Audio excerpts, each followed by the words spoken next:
เคជំរាបសួរពុកម៉ែបងប្អូនទាំងអស់គ្នាបាទថ្ងៃនេះខ្ញុំបាទមកបង្ហាញនៅ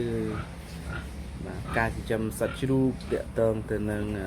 គ្មានក្លិនហ្នឹងហើយពេលដងបងប្អូនធ្លាប់តែឃើញខ្ញុំធ្វើវីដេអូតែអត់ដែរមិនចេញនៅសំឡេងក៏ដូចជាការធ្វើបទបង្ហាញនេះទេបងប្អូនមើលទៅតាមវីដេអូធម្មតារបស់ខ្ញុំបាទអញ្ចឹងថ្ងៃនេះគឺខ្ញុំនឹងនិយាយអំពីសារៈប្រយោជន៍នៃការចិញ្ចឹមសត្វជ្រូកគ្មានក្លិនបាទដូចបងប្អូនឃើញស្រាចឹងខែនេះគឺជាខែធ្លាក់ខ្យល់ត្រជាក់មែនទែនបាទ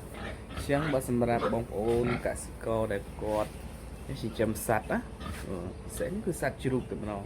បើសិនជាគាត់ចិញ្ចឹមលើសាបហើយមិនមានការបិទបាំងបានល្អនោះចឹងវានឹងអាចធ្វើឲ្យជ្រូកបងប្អូននឹងជួបនៅបញ្ហា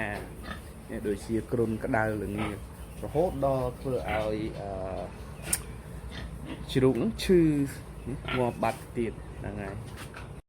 ហើយបងប្អូនឃើញគឺវាលេងសប្បាយខែនេះទោះបីមេឃធ្លាក់ខ្យល់ប៉ុណ្ណាក៏ដោយវាលេងនៅរោងការនេះសាងការនេះវាមានជាតិកម្ដៅ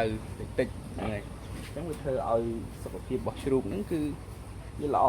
ហ្នឹងហើយទោះបីធ្លាក់ខ្យល់មកយ៉ាងម៉េចក៏វាអត់ជួបនៅបញ្ហា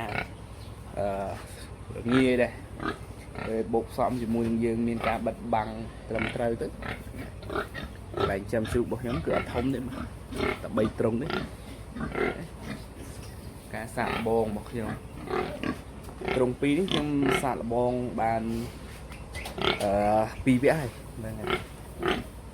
ជំរឿនេះសាកត្រង់ថ្មីចាំជ្រូកកូននៅ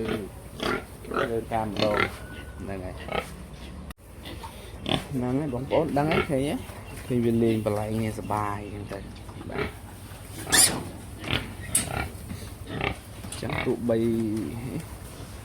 ខ្យល់ធ្លាក់យ៉ាងណាក៏អត់ជាបញ្ហាដែរចាំបែបនេះគឺចំណេញពេលវេលាច្រើនយើងមានន័យថាយើងមិនបាច់ខែនេះជាក់ទេមិនបាច់បាញ់ទឹកអីលើជ្រូកទេកាលណាតែយើងបាញ់ទឹកលើជ្រូកវាធ្វើឲ្យជ្រូករបស់យើងហ្នឹងគឺវាអាចនឹងមានជំងឺ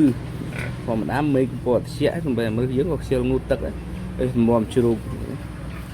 ហើយចាំបែបនេះគឺអត់ប៉ះពាល់ទេបាទក្លិនអីហ្នឹងគឺអត់មានក្លិនអីដូចថាក្លិនស្អុយអីនេះទេដោយសារយើងមានថ្នាំធម្មជាតិសម្រាប់បាញ់សម្លាប់អាក្លិនស្អុយណាគឺល្អឃើញហ្នឹងហើយបងប្អូនមានបញ្ហាអាច